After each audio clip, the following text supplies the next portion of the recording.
ہمارا ان سے کیا، ہمارا ان سے دین ہمارا دین ان سے متعلق ہے.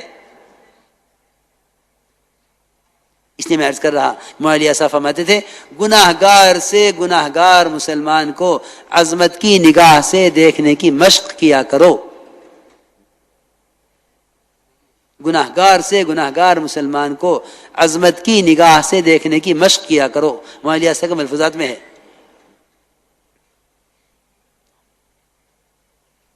اس لیے میرے دوستو عزیزو، ہر ایک کا مقام پہچانو، ہر ایک کا مقام پہچانو. جب ساتھیوں سے غلطی ہو جائے تو ان کی خوبیاں تلاش کیا کرو. ساتھیوں سے غلطی ہو جائے تو ان کی خوبیاں تلاش کیا کرو. ان کے اندر خوبی کیا ہے؟ آپ صلی اللہ علیہ وسلم کے سامنے ایک جنازہ لایا گیا، آپ سے کہا گیا یا رسول اللہ جنازہ آیا ہے، کیونکہ آپ نے فرمایا ہوا تھا کہ کوئی بھی جنازہ آیا کرے تو مجھے بتایا کرو، میں آ کے نماز پڑھاؤں گا. کہ آپ کا نماز پڑھانا اس مرنے والے کی مغفرت کا اور قبر کے عذاب سے بچنے کا سبب ہے. آپ جب نماز کے لیے آنے لگے تو حضرت عمر رضی اللہ تعالیٰ عنہ نے آپ کو اس کی نماز پڑھانے سے روک دیا. دیکھو ایک بات یاد رکھو، اس کام کا مزاج ہے. آپ صلی اللہ علیہ وسلم صحابہ کو اس کا عادی بنایا ہے کہ اگر کسی سے کوئی غلطی ہو جائے تو اس کی خوبی تلاش کرو. کیوں؟ اس لیے کہ یہ کوئی کمپنی تو ہے نہیں کہ ان کو رکھو ان کو نکالو.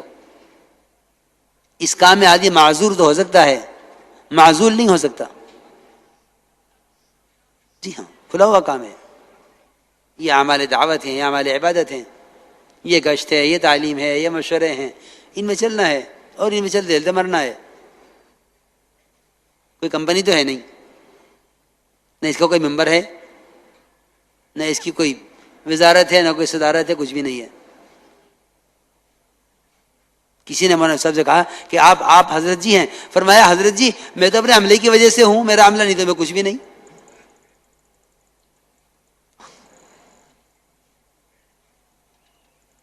میں بہت ضروری بات عرض کر رہا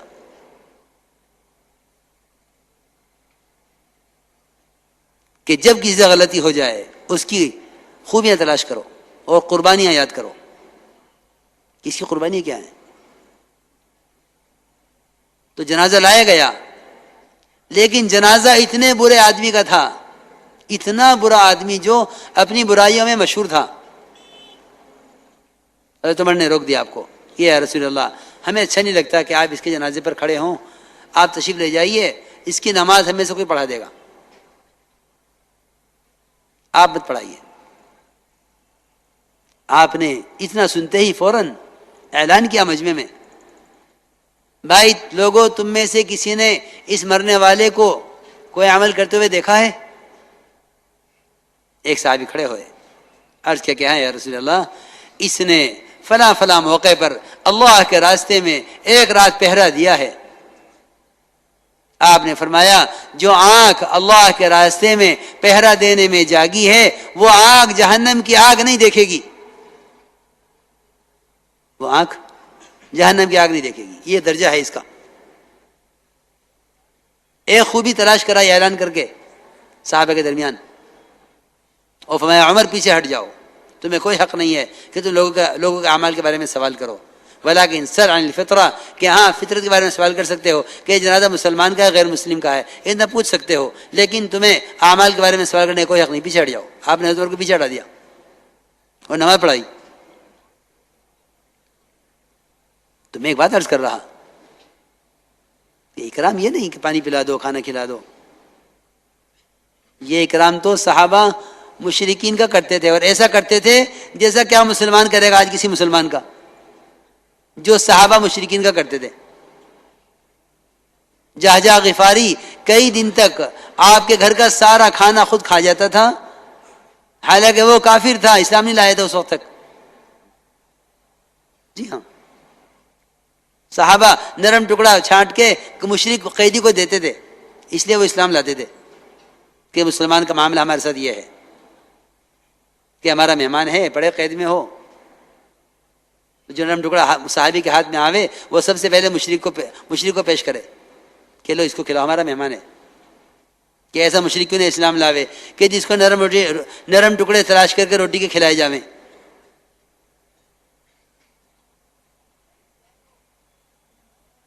تو سمجھنا چاہیے کہ دعوت کا کیا مزاج ہے، کہ دعوت کے اندر بہت وسعت ہے. داعی کا دل تو عالم سے زیادہ وسیع ہوتا ہے. داعی کا دل بہت وسیع ہوتا ہے. تنگ دلی سے امت نہیں بنتی، تنگ دلی سے امت کبھی نہیں بنتی. دیکھو آپ صلی اللہ علیہ وسلم کے ایثار کے قصے اور آپ کے اپنے دشمنوں کے ساتھ معاملے،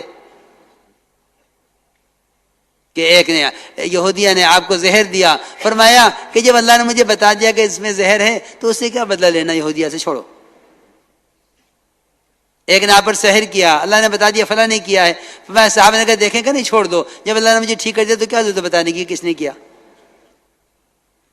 زہر کا اثر بھی آپ پر ہوا، سحر کا اثر بھی آپ پر ہوا، لیکن درگزر کر دیا کہ معاف کر دو. اس لیے میرے دوستو عزیزو یاد رکھنا کہ اس امت کو اجتماعیت کے اسباب دیے گئے ہیں. اس امت کو اجتماعیت کے اسباب دیے گئے ہیں کہ 100 اجتماعیت کے دیا گیا کہ نبی جی آپ نرم ہو کر رہیے، اور دوسرا اجتماعیت کا حکم یہ کا عمل یہ دیا گیا کہ آپ درگزر کیجئے، اور تیسرا عمل یہ دیا گیا کہ آپ امام والے کے لیے استغفار کیجئے، اور چوتھا کام یہ بتایا گیا کہ آپ ساتھیوں سے مشورہ کیجئے. یہ 4 کام بتائے گئے ہیں اجتماعیت کے لیے.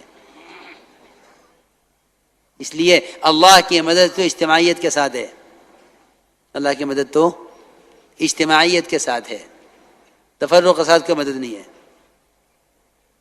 کیونکہ تفرق کا جو اثر ہے وہ تو یعنی نسلوں تک کو برباد کر دیتا ہے. یہلک الحرث والنسل. اور اجتماعیت کے اثرات کہ اللہ کی مدد ہے اجتماعیت کے ساتھ، ید اللہ علی الجماعہ. میں اس پر ایک واقعہ سناؤں گا آپ کو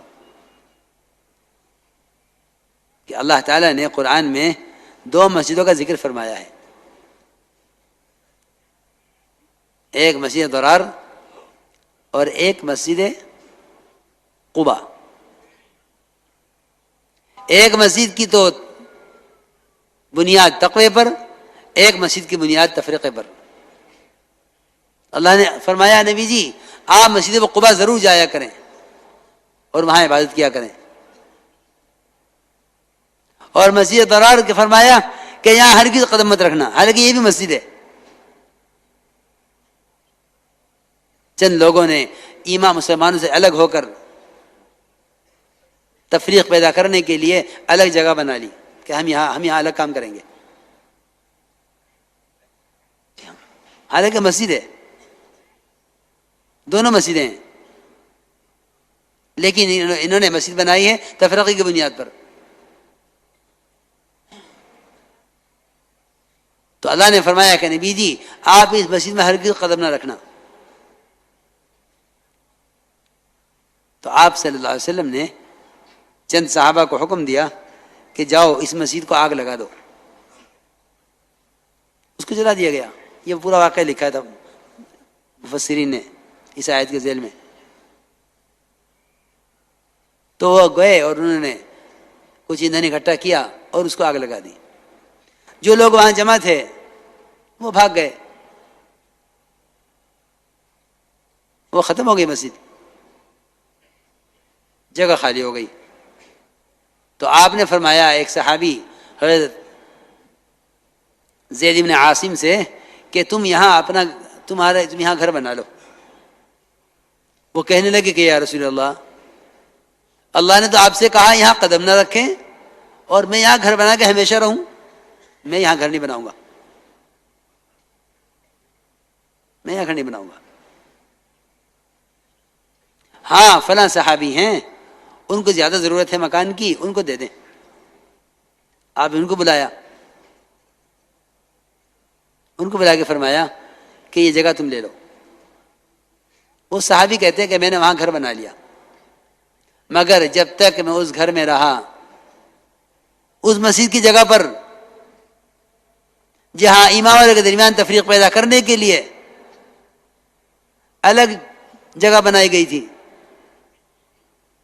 فرماتے ہیں کہ میں جب تک اس گھر میں رہا میں بے اولاد رہا، مجھے اولاد نہیں ہوئی، اور میرے اس گھر میں رہتے ہوئے کبھی کسی کبوتر نے وہاں گھونسلہ نہیں بنایا اور کبھی کسی مرغی نے انڈوں میں سے بچے نہیں نکالے. اتنی نحوست اجتماعی، اتنی نحوست تھی افتراق کی، اتنی نحوست تھی افتراق کی کہ نہ ان کو کوئی اولاد ہوئی، نہ کسی کبوتر نے گھونسلہ بنایا، نہ کسی مرغی نے انڈوں میں سے بچے نکالے. اس لیے میرے دوستو عزیزوں، بہت ضروری بات میں عرض کر رہا، اس لیے سمجھنا چاہیے کہ اکرام کیا ہے. انظروا الناس منازلهم، کہ ہر آدمی کو اس کے مقام پر رکھو. اور یہ جو باتیں میں نے عرض کی ہیں، 4 باتیں عرض کی ہیں، یہ مشورہ اور درگزر اور ساتھیوں کے لیے استغفار اور نرم ہو کر رہنا ساتھیوں کے لیے، یہ 4 باتیں محمد صلی اللہ علیہ وسلم کو اللہ کی طرف سے بطور ہدایات ہیں. اگر یہ نہیں ہوں گی لنفضوا من حولک، تو یہ آپ کے پاس سے سب چھوڑ کر بھاگ جائیں گے. اس لیے میرے دوستو عزیزو، اللہ کے یہاں اپنے آپ کو قبول کرانے کے لیے 2 بنیادی چیزیں ہیں، ایک اخلاص، ایک قربانیاں. ایک اخلاص، ایک قربانیاں، یہ 2 چیزیں اصل ہیں، ایک اخلاص، ایک قربانیاں. استقامت واقعی مخلصین کو ہوگی، کیونکہ اس راستے میں آنے والی ناگواریوں کو برداشت مخلص ہی کر سکتا ہے، جس کو اللہ سے چاہیے، جس کو اللہ سے چاہیے، بندوں سے کچھ چاہیے ہی نہیں. اس لیے اپنے اندر ہم اللہ سے رو رو کر اخلاص کو مانگا کریں، کیونکہ حدیث میں آتا ہے ادنا ریا بھی شرک ہے، ادنا ریا بھی شرک ہے، ادنا ریا بھی شرک ہے. تو ایک ہے اخلاص کہ اللہ کے لیے ہونا، ایک ہے استخلاص کہ اس کام کو کام کا ہو کر کرو، اس کام کو کام کا ہو کر کرو. میرے دوستو بزرگوں عزیزو، اغراض اور اخلاص ایک مومن کے دل میں جمع نہیں ہو سکتی. اغراض بھی ہو، اخلاص بھی ہو، یہ ایک مومن کے دل میں جمع نہیں ہو سکتی. ایک استخلاص ہے، وہ یہ کہ کام کا ہو کر اپنے آپ کو کام کا اپنے اللہ کا ہو کر کام کرو، اللہ کے لیے کرو. کیونکہ کام کے ساتھ کسی غرض کا جڑ جانا ہجرت کو باطل کر دیتا ہے. کام کے ساتھ کسی غرض کا جڑ جانا ہجرت کو باطل کر دیتا ہے. سنو دھیان سے، ہجرت کو باطل کر دے گا کام کے ساتھ کسی غرض کا جڑ جانا. میں آپ کو ایک قصہ سناتا ہوں. ہوا یہ، بات اصل میں پیش اس لیے آئی، ایک جماعت جا رہی تھی ایک ملک میں، ایک جماعت جا رہی تھی ایک ملک میں. جماعت کے جانے کے وقت ایک صاحب اور آئے کہ جی مجھے بھی جماعت میں جوڑ دیا. بھئی تم پہلے سے کہاں تھے؟ تو ساتھیوں نے کہا کہ نہیں بھئی یہ تو اصل میں بہت اچھی انگریزی جانتے ہیں اور بڑے پرانے ساتھی ہیں، فلاں ملک میں انگریزی کی ضرورت ہے. میری بات بہت دھیان سے سننا بھائی. تو یہ اپنے کسی تجارتی کام سے جا رہے ہیں، وہ اپنا تجارتی کام بھی کر لیں گے اور جماعتیں بھی جڑ جائیں گے. میں نے کہا نہیں بھائی، اس میں تو میں ان کو جوڑنے کا نہیں. یہ اپنا تجارتی کام کریں، جا کے کریں، جب بھی واپس آ جائیں گے تجارتی کام کر کے فارغ ہو جائیں گے اس سے، پھر ہم دیکھیں کوئی جماعت ہوگی اس میں جوڑ دیں گے ان کو. لیکن تجارت اور دعوت دونوں ساتھ چلیں کہ جماعت بھی نکل جاؤں تجارت بھی کر لوں, میں کہ یہ تو نہیں ہونے کا. تو کہنے لگے کہ اس میں کیا حرج ہے. میں نے کہا دیکھو بات یہ ہے کہ ہم سیرت پر کبھی غور نہیں کرتے کہ ہمارے کام کا طریقہ مزاج, ہمارے کام کا طریقہ کیا ہے, مزاج کیا ہے. تو میں نے ان کو واقعہ سنایا کہ عمر رضی اللہ تعالیٰ عنہ نے اپنے ساتھی سے یہ فرمایا کہ جو شخص اللہ کے راستے میں نکلے, اللہ کے کلمے کو بلند کرنے کے لیے, اللہ کے دین کو پھیلانے کے لیے, اور پھر وہ شخص غیروں کے ہاتھوں قتل کر دیا جاوے تو تم اس کو شہید مت کہو. ساتھیوں عرض کیا مومنین, ایک آدمی اللہ کے راستے میں نکلا ہے, ایک آدمی اللہ کے راستے میں نکلا ہے اللہ کے کلمے کو بلند کرنے کے لیے, اللہ کے دین کو پھیلانے کے لیے, پھر وہ شہید کر دیا گیا, اس کی شہادت میں کیا شک ہے. حضرت عمر نے فرمایا دیکھو بات یہ ہے کہ یہ نکلا تو تھا بے شک اللہ کے کلمے کو بلند کرنے کے لیے اور دین کو پھیلانے کے لیے, لیکن نکلنے کے زمانے میں, اللہ کے راستے میں نکلنے کے زمانے میں, یہ بات یاد رکھنا, اللہ کے راستے میں نکلنے کے زمانے میں